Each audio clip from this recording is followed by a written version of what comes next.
Okay, so you know how everyone's always talking about like work-life balance, right? Uh-huh. And especially for parents, Yeah. like one of the big things is like employer-provided childcare. Yeah. You would think that would be like the ultimate thing Absolutely. that everyone That wants. makes sense. So we're going deep on this today, Right.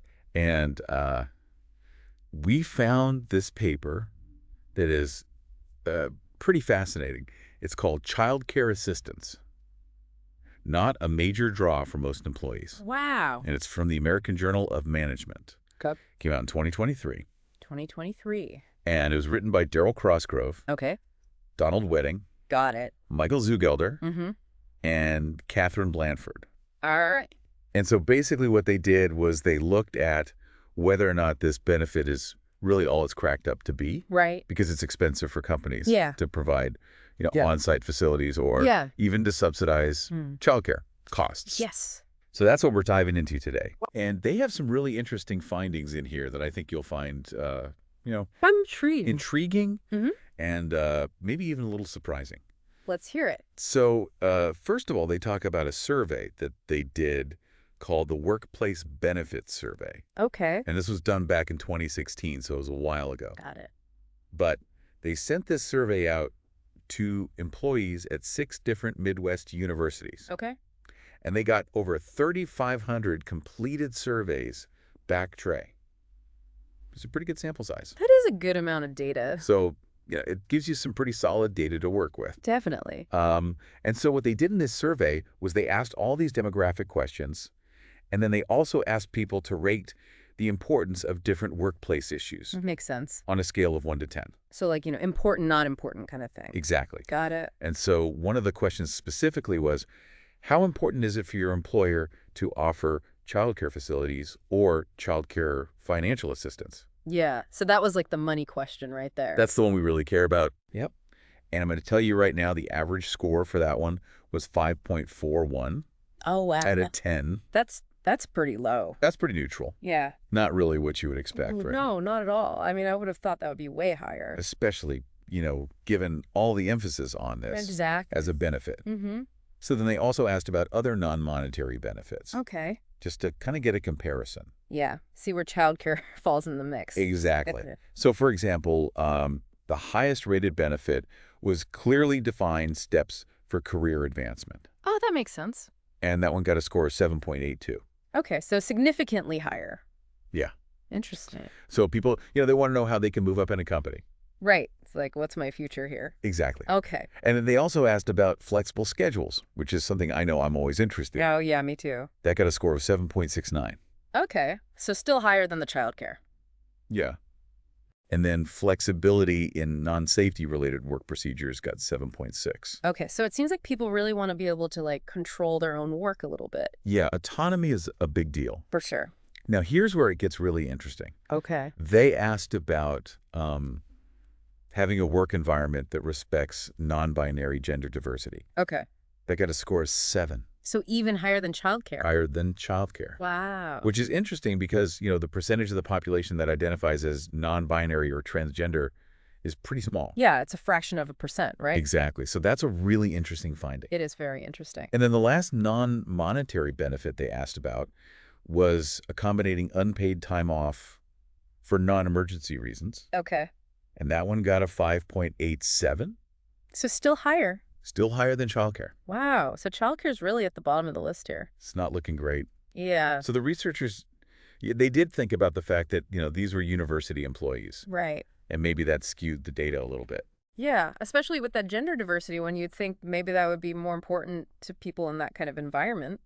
Yeah, but they actually found similar support for non-binary and transgender inclusivity in a 2015 YouGov poll. Oh, wow. So it wasn't just the university. It seems like a broader trend. Interesting. So then they also dug into the financial motivations of the respondents. Okay. And they found that a lot of them said they would prefer higher pay Makes sense. over other benefits. Yeah. And they were even willing to leave their jobs for a pay increase. So like even a small amount more money would make them jump ship. Like even 10% more would make them consider leaving. Wow. Okay, so money talks. Money talks. Right? It does. So that suggests that maybe for this group, Yeah. direct compensation is just more important. Than all these like extra purse. And these kind of in-kind benefits. Interesting. Okay, so let's talk about gender for a second. Okay. Because you would think that childcare would be more important to women. Right, because traditionally they're the ones who are taking care of the kids more often. Yeah, exactly. So what did they find? So more women did give childcare the top score of 10, Okay. but the median scores for both genders were pretty neutral. So it wasn't like a huge difference. It wasn't like this huge gap. Interesting. So it's not as clear-cut as you might think. Yeah, that's fascinating. And then when they looked at age and household income, Okay. it didn't really seem to matter. So like younger people weren't more interested in childcare or anything? Nope. Pretty much across the board, it was that same low level of interest. Wow. Okay, so it's not just like a certain demographic. It's pretty widespread. Okay. So they also talked about some possible reasons for this, Yeah, like why is childcare not as popular as we might think? Exactly. Yeah. So one thing they brought up was the changing role of women in society Okay. and how views on family have changed. So like women working more and things like that? Exactly. Okay. So they look at U.S. fertility rates, and back in the 1800s, the average woman had like 7 children. 7? That's a lot of kids. I know. But in 2020, that number had dropped to less than 2. That's a huge difference. That's a huge difference. Wow. And there were some, ups and downs along the way. Yeah, like what about the baby boom? Yeah, so like after World War II, there was the baby boom. Exactly. But overall, the trend is down. It's going down. And they talked about how that's connected to more women going to college Oh, yeah, that makes sense. and entering the workforce. Yeah, And then you have like the second wave feminist movement right. and people like Betty Friedan, Yeah, I've heard of her. who wrote The Feminine Mystique. Oh, yeah. And that really challenged traditional roles for women. Right. So it's not all about being a mom and staying home anymore. Exactly. Interesting. And so all of that kind of leads to, Yeah. maybe childcare just isn't as important to people as it used to be. It's not like the only option anymore. Exactly. And then they also had some really interesting comments from the survey itself, Oh, really? from the open-ended questions. Okay, so people could just say whatever they wanted. Yeah, so some people were just like, no kids, Straight to the point. or my children are grown. Okay, so they're past that stage. Yeah, they don't need childcare. Right. And then others were like, having children is a personal choice, Yeah. and the cost should be a personal responsibility. So, like, it's not the company's problem. Exactly. Interesting. And then some people even said that it's not fair to give benefits to parents, Oh, wow. that it disadvantages people who don't have kids. Interesting perspective. Yeah, and one person even said that if they're going to offer childcare benefits, Yeah. they should also offer a cash equivalent to people who don't use it. Oh, so like a choice, do you want the childcare benefit or do you want the cash? Exactly. That's pretty radical. It is kind of a radical idea. Yeah. So then they also got into the legal stuff a little Yeah. bit, because setting up an on-site childcare facility is really expensive. It's gotta be.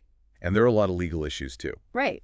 Like liability if something happens to a kid. Exactly. And then there's also the issue of resentment from employees who don't have kids, Oh, yeah. That makes sense. because they might feel like they're not getting the same benefits. Right. It's like, why am I paying for someone else's childcare? Exactly. Okay. And then legally, they have to make sure that childcare benefits are offered in a gender-neutral way. Oh, Right. right. To avoid discrimination. Exactly. Yeah. Got it? So they talked about how some employers are moving towards different kinds of family-friendly benefits, Okay. like paid parental leave, Yeah. flexible work arrangements, That's a good one. and more generous vacation policies. Oh, yeah. I'd be into that. And those are more appealing to a wider range of employees. It's not just for parents then. Exactly. Makes sense. But they did say that some employers are actually increasing childcare benefits, Oh, really? especially after the pandemic. So maybe things are changing. Yeah, maybe it's becoming more of a priority. Interesting. And it could be because childcare is just so expensive now.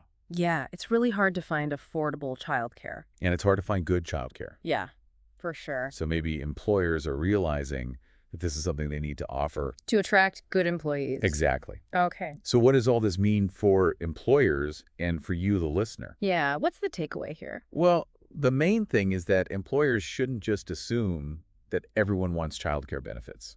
Right, because that's kind of what we've been thinking all along. Yeah, we've been assuming it's this magic bullet. Yeah, like everyone wants this. But this study shows that maybe it's not. Right? So employers need to do their research Yeah, figure out what their employees actually want. and maybe focus on other benefits, Like what? like career development or flexible work, Yeah. or even just paying people more. Money is always good.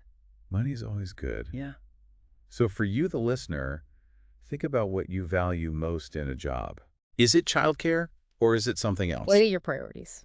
Because this research suggests that maybe we're not all on the same page. It's good to think about that. So to sum it all up, this paper, childcare assistance, not a major draw for most employees. Why? By Crosgrove, Yeah. Wedding, Yeah. Zugelder, Right. and Blandford. Got it. It basically says that childcare is not the be-all and end-all. Not the holy grail of benefits. Exactly. Good. So I'll leave you with this thought. Okay. What does the future of employee benefits look like? Yeah. Are we going to see more flexibility? Yeah, our company's going to have to adapt More options? to the changing workforce. And what does this mean for society as a whole? That's a big question. Yeah, it's a big question. Yeah. Just think about it. Yeah. Thanks for listening. And let us know what you think. See you next time. Thanks for joining us for this deep dive. Bye. Bye.